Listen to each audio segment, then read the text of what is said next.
The applause around me was loud, almost deafening, but it wasn't for me. Not really. I stood in line on the stage, my black graduation gown draped perfectly, cap pinned in place, the gold tassel brushing against my cheek. The announcer called my name.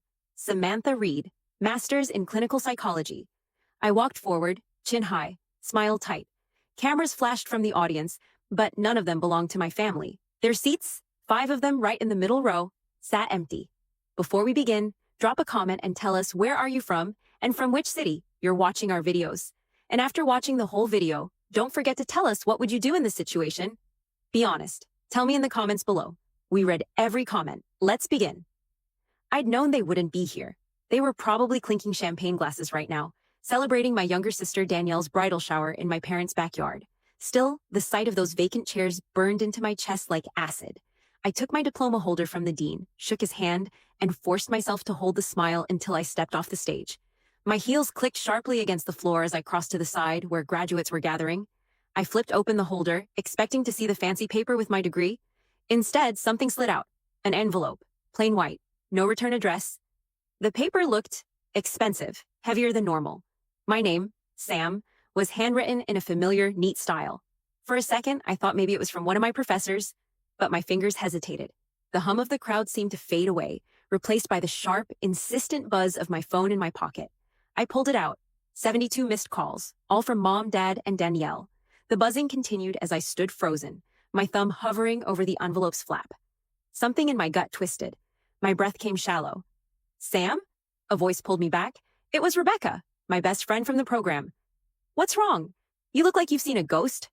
I shoved the envelope back inside the diploma holder, my heart pounding. I don't know yet. My phone lit up again. Another incoming call. Dad? I declined it without thinking. Rebecca frowned. Why aren't you answering? Because whatever it is. I glanced at the crowd, the noise, the lights. It's going to ruin today, and I'm not giving them that. The words tasted bitter but felt right. I wasn't going to let them hijack this moment, not again. But the phone wouldn't stop. Over and over, the same names flashing across the screen like a warning. My skin prickled, my palms slick with sweat. I could feel the envelope pressing against my arm through the holder. By the time the ceremony ended and we walked outside into the bright afternoon sun, I'd made a decision. I was going to read it. I stepped away from the chattering graduates, away from the smiling professors and the long line of parents, taking photos. I slipped into the quiet corner of the building, the air cooler here, shadows cutting across the brick. I slid my finger under the envelope's flap and pulled out a single folded sheet of paper. 4 short lines, written in that same neat handwriting. As I read them, my heart stopped.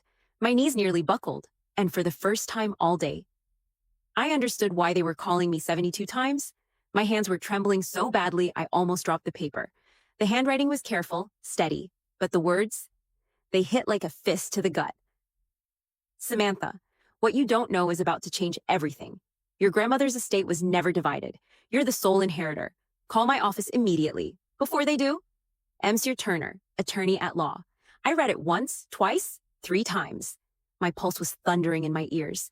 I hadn't even known my grandmother had an estate left to divide. My parents had always said she'd passed away with nothing but debts. They'd laughed about it, even, like the woman who'd raised my father had been a burden instead of family. But this was real. The weight of the paper, the precision of the handwriting, the name at the bottom. I knew Michael Turner. He'd been my grandmother's lawyer for decades. And the phrase that stuck out like a neon sign, before they do. I didn't need anyone to explain who they were. My phone buzzed again in my hand. Mom this time. I stared at the screen, the little thumbnail picture of her in the garden, smiling like she hadn't iced me out of every major family moment for years. Rebecca stepped closer, her voice low. Sam, what's in it? I shook my head. I can't. My voice cracked. I cleared my throat. I think my family's been lying to me for years, and now they know I know. Her eyes widened. What do you mean? I broke off because the phone buzzed again. Dad this time, followed by Danielle, then Mom again. Back to back to back. They weren't stopping. My hands went clammy. This wasn't just them trying to congratulate me late. This was fear, panic.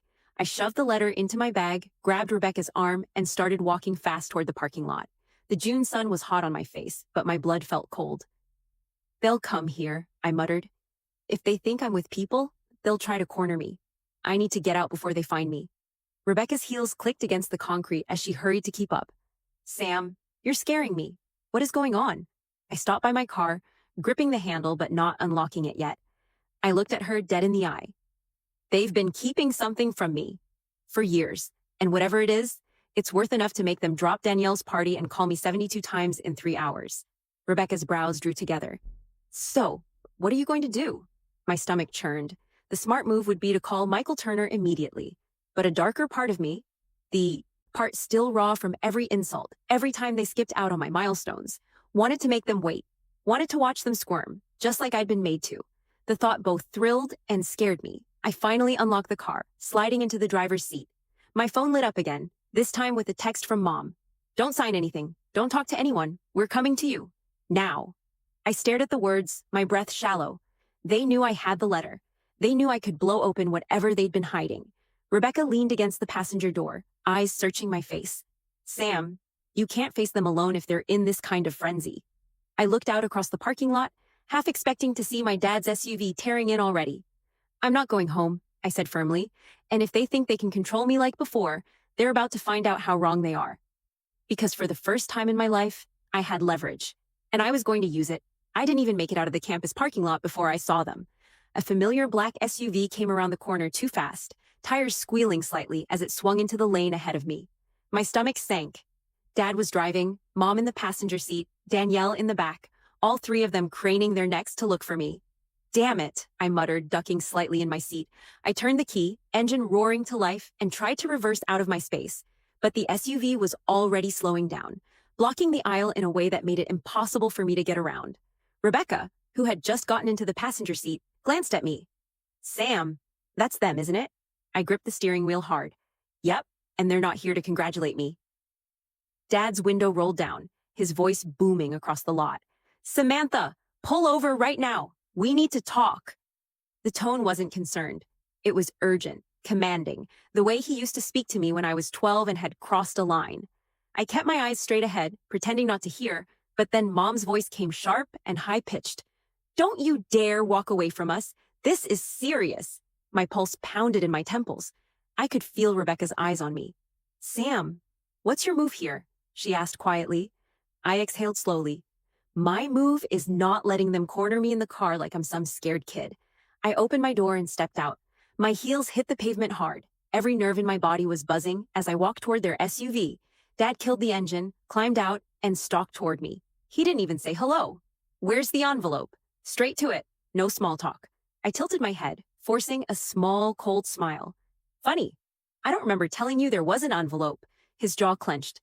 Don't play games with me, Samantha. You have no idea what's at stake here. Oh, I think I do, I said, my voice low but steady. In fact, I think I might know more than you'd like me to. Danielle had gotten out too, her perfect white dress from the bridal shower wrinkling as she crossed her arms. Sam, don't be dramatic. Just give it to Dad and let him handle it. You'll screw it up like you always do. That stung, but I didn't flinch. You mean, like I screwed up by actually finishing my master's degree while the rest of you were busy making sure I was excluded from every family celebration? Mom stepped forward then, her voice dropping into that fake sweet tone she used when she wanted me to fold. Honey, this isn't about the past. This is complicated. It's about the family's future. I let the words hang for a moment before saying, whose future? Yours, Danielle's, or mine? The one Grandma apparently decided to leave everything to? The flicker in her eyes told me I'd hit the nerve. Dad took another step forward, lowering his voice in a way that somehow made it more threatening. You listen to me. That letter isn't a gift, it's a responsibility, and you don't have the experience to deal with it. If you hand it over now, we can make sure it's handled correctly. Rebecca stepped up beside me, folding her arms. Or, she could call the lawyer herself since it's addressed to her. Novel idea, huh?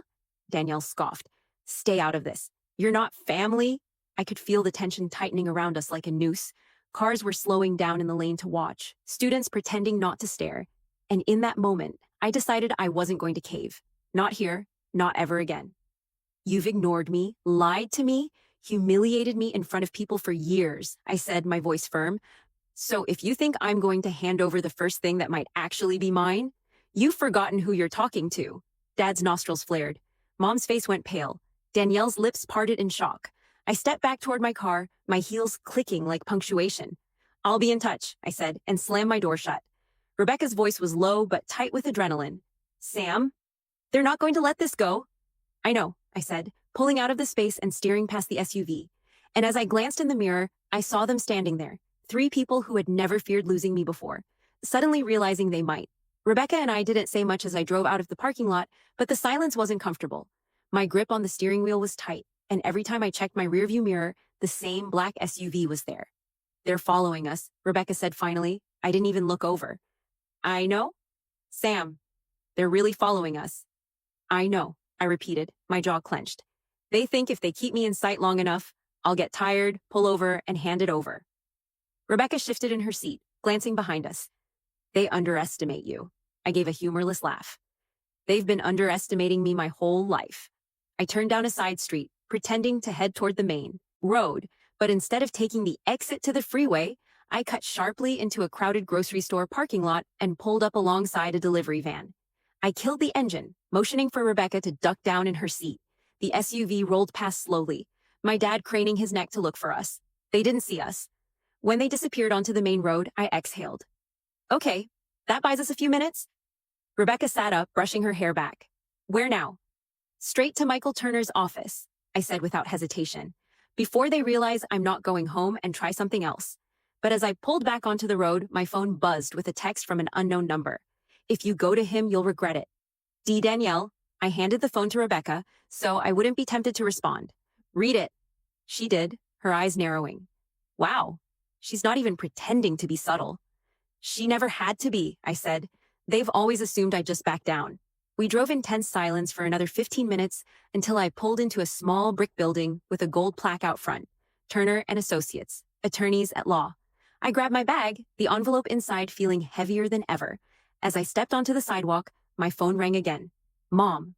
I let it go to voicemail, but the moment I reached the front door, a black sedan pulled up fast to the curb. My father stepped out before the car even fully stopped. "Sam, wait." His voice carried across the quiet street. I ignored him, pulling the door open, but before I could step inside, he was there, his hand on the doorframe, blocking my way. "You don't want to do this," he said, his voice low but sharp. I met his eyes. "You don't want me to do this?" Mom appeared on the other side of the car, looking more flustered than I'd ever seen her. "Please, sweetheart, let's just talk. You don't understand how complicated this is." "You've had years to talk," I said, "and every single time, you've chosen silence." Dad's jaw tightened.